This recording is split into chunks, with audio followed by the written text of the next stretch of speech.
Ելենա Արշակյանի «Մարիա» սերիալի նկարահանումները շարունակվում են, հեռուստադիտողները դիտում ու քննարկում հեռուստասերիալի հերթական սերիան։ Տատիկի դերակատարը տաղանդավոր Արև Սանթրոսյանն է, առողջություն ու երկար կյանք։ Ալան ազդում ա իրեն նենց ա պահում, ոնց որ իր տղեն անմեղ գառ ա, լավ էլ գիտի, որ տղան մարդասպան ա ու երբեք հանգիստ չի ապրի, եթե անմեղ մարդ պատասխան տա։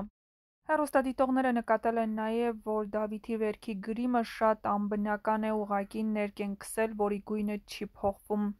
Ալա, քո նման մայրերին վառել է պետք, եթե դու իրականում էլ ես տենց ստոր, դա շատ վատ ա, վերևում Աստված կա, չի կարելի, արդար եղիր, որ Աստված քո կողքիդ լինի իրական կյանքում։